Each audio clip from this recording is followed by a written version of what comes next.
Good morning, good morning, good morning from Twin Oaks Family Farm in rural Southeast Ohio, USA. Thanks for joining us.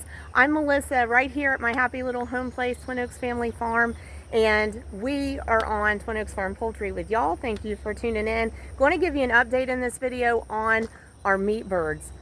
We have got 426 Cornish Rock Cross meat chickens, 34 days old, in production for poultry. Going to go in and say good morning to them, give you an update on them, and let you know how close we are to taking them to processing and how things are looking for the next week with them. Also, got to do a shout out and let y'all know about something. First of all, shout out to Tina B. Tina, thank you. Thank you from our channel for being our first membership. We are really, really grateful. Did y'all know that Twin Oaks Farm Poultry on YouTube can now offer memberships to our channel? Isn't that cool? I realize that on this platform, all that we can give you is video content, but the deal is we try to give a lot of video content on our base channel here. We try to give you interesting content, and we try to give you content that rings true to our real lives, to just a rural America agricultural background family. And so we want what we put out there on the channel to ring true. We want to be able to show you a little bit of, in particular, the poultry operation that we run right out of our home place. And we want to encourage people to support agriculture, and that's a big motivation for us having this channel. And so on our base channel, we're going to offer that content, and on our memberships, we're going to offer you more of it, more behind the scenes, more of the thoughts behind what we do in the farm operation. And we want to ask you to consider a membership, because here's the thing. I know that on the YouTube, for the most part, the people that we can interact with on this platform, you're too far away from us to support our farm operation by coming here and picking up an order of poultry. But you're not too far away to have a membership, interact on our YouTube channel, and support the work of a small farm operation. And we want part of that work to include promoting agriculture, and in that regard, just saying to people, hey, wherever you live, somebody is producing food. Connect with those people, okay? We're going to go into the food factory right here. Like, the people who get chicken from us, they actually can walk around the side of the building and look in a doorway, and they can see where that food is being raised, okay? The people that want to get eggs from us, when they drive in the driveway, they can actually see where the hens live that we are gathering the eggs from, that is going to their house that they're going to have for breakfast. All right, and so that's what I mean by we're supporting agriculture, by making those connections of letting people know how is the food made. Okay, and wherever you are, there's folks you can connect to who are raising food, producing food, and we want to encourage you, source as much of your food as close to home as you possibly can.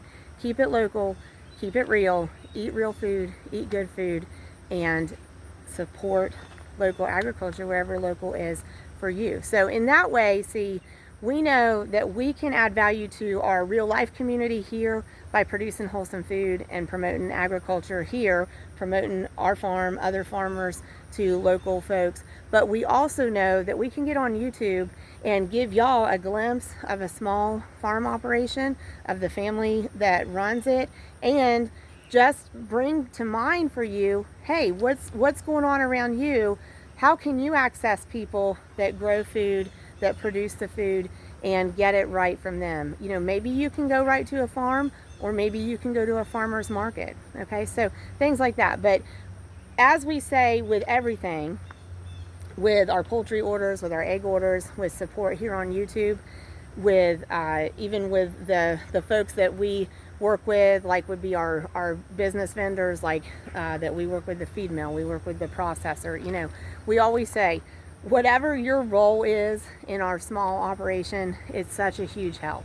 And we couldn't do it without all those working pieces working together. So, you know, again, with the memberships, it's a great opportunity to just support the work that we're doing.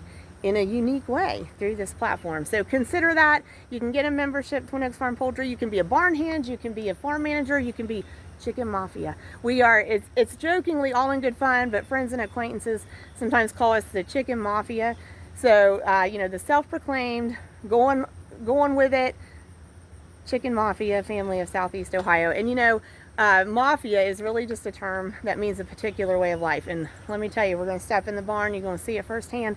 Raising poultry, especially meat chickens, even on a small scale, is a very unique way of life. Welcome to our little farm. We're so happy you're here. So this little jumble right here, these were the waters that were in our poultry barn, and we're getting them all collected. There's little trays that go with them and the reservoirs. This is July 15th. We'll have baby chicks moving in, I think on July 24th, so just under 10 days.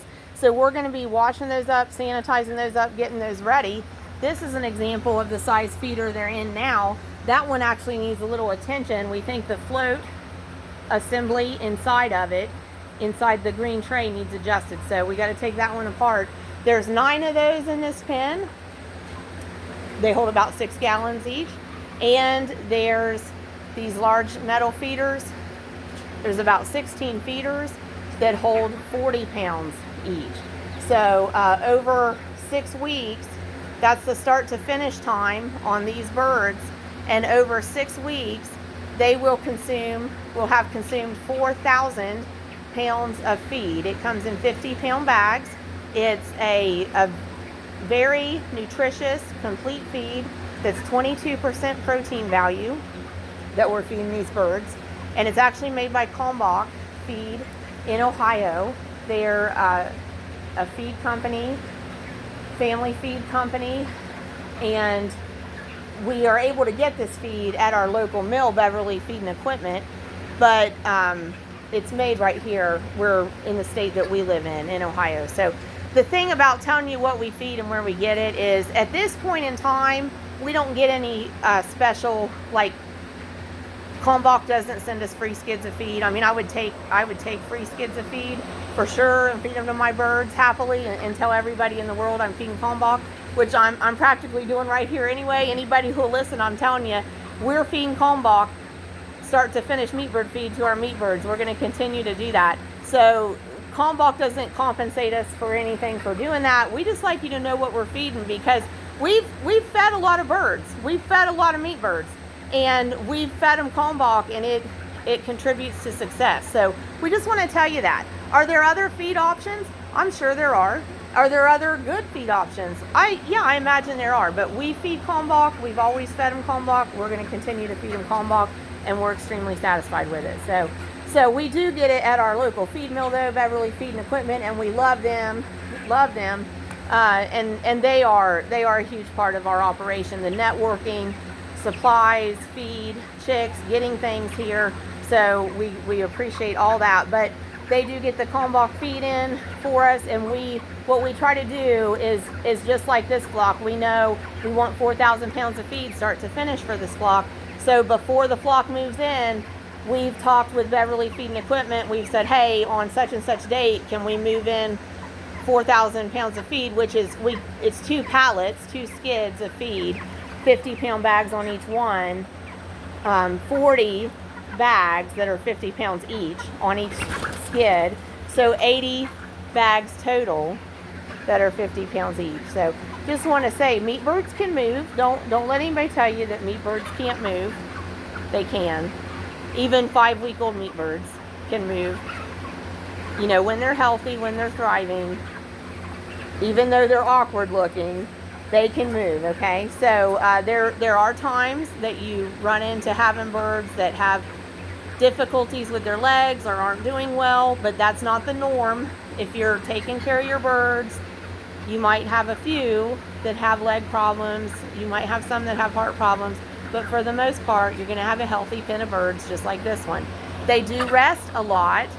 They're still gonna lay around a lot, and they're gonna go to the feeder, and if the feeder's low enough, like ours are, and that's one place that we try to do better going to try to do better with the next flock. We like to have the trays higher. We like them to stand up like this bird is.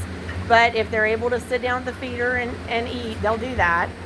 There's a good group right in the middle. That's a plastic feeder, actually, where I've got birds, their bottoms facing us. They're standing around that one, so that's good. So like that. But that feed is low. It's way down in the tray, and they're probably having to stand up to reach that. So, but anyway, but they're still doing great. So when you have a healthy pen of meat birds, you should see them be able to move around at will, have decent mobility.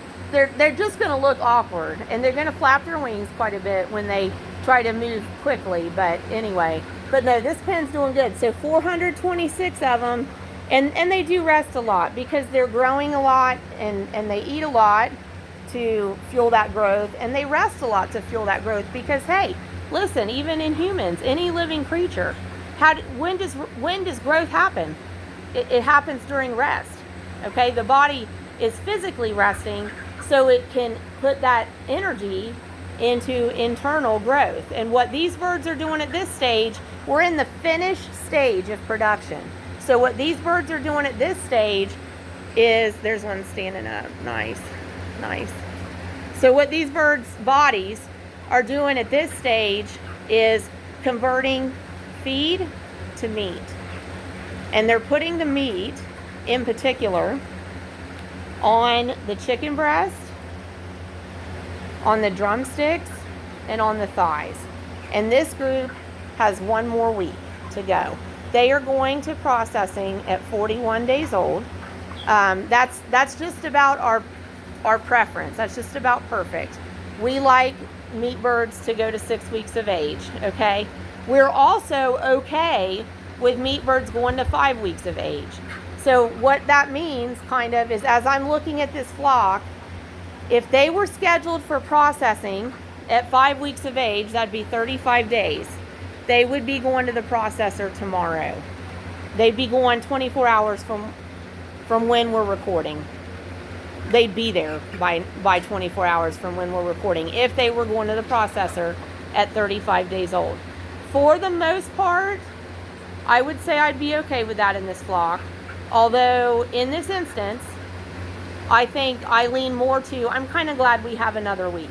We have a few individuals in this flock that are really large, but for the most part, the growth in this flock is pretty uniform, and I still would like to see another week of finish on them. So it worked out great that that's how this flock is actually scheduled. And sometimes we don't have a lot of play with that. Well, we don't have any play with that. It's all set up way ahead of time. This flock's processing date has been set up since about December 1st of last year. And the hatch dates, I forget when we set them up, but I'd say we probably had set them up in December or January. So, months ahead of time, we've already got hatch date and process date picked out. So we don't have wiggle room to say, oh, hey, we need another week. Or, oh, hey, they're growing fast. Let's bump them up a week. Now, sometimes you can work with your processor and they can work with their other clients. And if somebody can swap you or move around or something, you would do that. But sometimes you can't. You get the date you get, okay? So we try to be pretty mindful of how, when we start a group of birds like this one, it started June 12th, 2024. So all along through the process, we're always trying to be mindful of, okay, how many days do we have? 3 things. How many days in are we? How many more days do we have? And what's our feed consumption? So on the feed consumption, then we're looking at 3 particular questions. How much have we fed? How much feed is left? And what rate do we need to feed that out at? Okay, so like right now, we started with 80 bags. I've got 14 left. We'll put 5 or 6 in the pen tonight, and that might last them till probably Wednesday. This is a Monday, July 15th. That'll probably last them till Wednesday. And then we probably put feed in again on Friday. So it looks like, pacing that feed out over the calendar, it looks like it's going to work out just perfect. And then with meat birds, you pull feed 12 to 18 hours before their processing time. So they go to the processor on July 22nd, which is their day 41. So we will take all of the feeders out of the pen on day 40.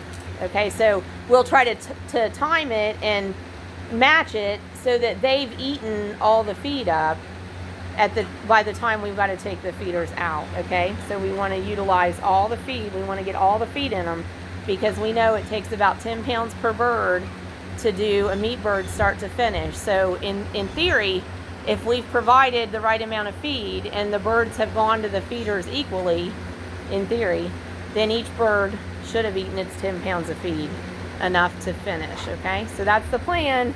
So that's what's up with these birds right now. 426 of them going to processor a week from today that we're recording them. Okay, so they're in the finish stage. Don't know if that one will do it again. The one about center of the frame, sitting down kind of into the bedding, has been dust bathing.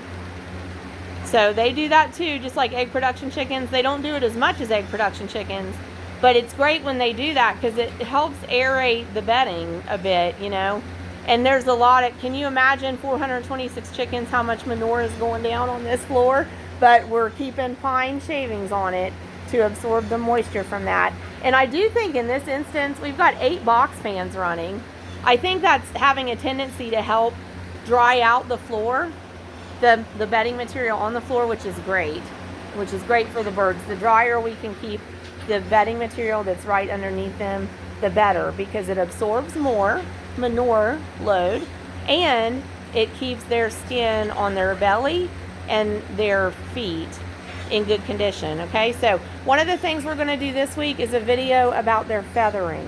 So the week of July 15th here, one of the days, we'll do a video about their feathering. Please continue to join us at Twin Oaks Farm Poultry on YouTube. Please support local agriculture wherever you are. Eat real food, eat good food, real good food. You can't go wrong with it. Source it from farmers and ranchers or grow your own. And hey, consider a membership here on our channel.